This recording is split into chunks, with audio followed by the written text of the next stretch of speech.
গ্রামের গরিব পরিবারের ছেলে, অভাবের সংসার, পকেটে টান। একটা সময় পেট চালাতে চপ ভাজাই ছিল জীবনের বাস্তবতা। আর আজ এই মানুষটাই টলি পাড়ার চেনা মুখ। কখনো ভয়ঙ্কর খলনায়ক, কখনো সোজা সাপটা নিপাট ভদ্রলোক। দেবজিৎ অঙ্কুশের সিনেমায় যাকে দেখলে চরিত্রটা বিশ্বাসযোগ্য হয়ে ওঠে, ইনি অভিনেতা সুপ্রিয় দত্ত। আজ গল্পে গল্পে বলবো একটা লড়াইয়ের কথা।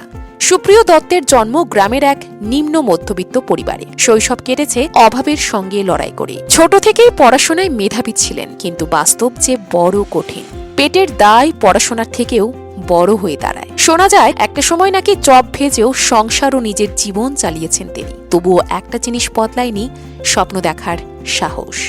বাবা মা চাইতেন ছেলে পড়াশোনা করে একটা স্থায়ী চাকরি পাক। ছেলেকে উৎসাহ দিতেন, ভরসাও রাখতেন। কিন্তু বইয়ের পাতার পাশে সুপ্রিয় দত্তের মন পড়ে থাকত অভিনয়ের জগতে। পড়াশোনার পাশাপাশি অভিনয়ের টান তাকে টেনে নিয়ে আসে কলকাতায়। থিয়েটার দলে যোগ দেন তিনি। আর ঠিক সেখান থেকেই ভাগ্য আর পরিশ্রম হাত মেলায়। নাটকের মঞ্চে তার অভিনয় নজর কাড়ে পরিচালক রাজ চক্রবর্তীর। এরপর 2006 সালে সুমন মুখোপাধ্যায়ের ছবিতে হারবার্টে প্রথম বড় কাজ।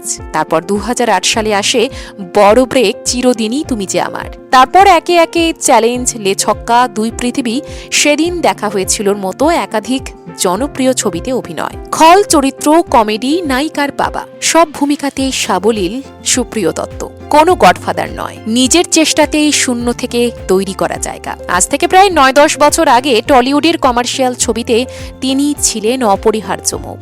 আজও বড় পর্দার পাশাপাশি ছোট পর্দাতেও সমান জনপ্রিয়। সম্প্রতি দাপটের সঙ্গে অভিনয় করেছেন গীতা LLB ধারাবাহিকে। খ্যাতিকে মাথায় তোলেননি কখনো। অভিনেতা বিশ্বাস করেন খ্যাতিকে পায়ের তলায় রাখতে হয়, না হলে চলা মুশকিল। তাই আজও মাটিতে পা রেখেই হাঁটেন সুপ্রিয় দত্ত। এই মানুষটা জীবন প্রমাণ করে পরিশ্রম কখনো বৃথা যায় না। অভাব, কষ্ট, লড়াই, সবকিছুর শেষে কথা কিন্তু একটাই, হাল ছাড়বেন না। আচ্ছা, এই মুহূর্তে অভিনেতা সুপ্রিয় দত্তকে কোন ধারাবাহিকে দেখা যাচ্ছে বলতে পারবেন? ঝটপট লিখে ফেলুন কমেন্টে। আর যদি গল্পটা ভালো লাগে, লাইক ও শেয়ার করতে ভুলবেন না।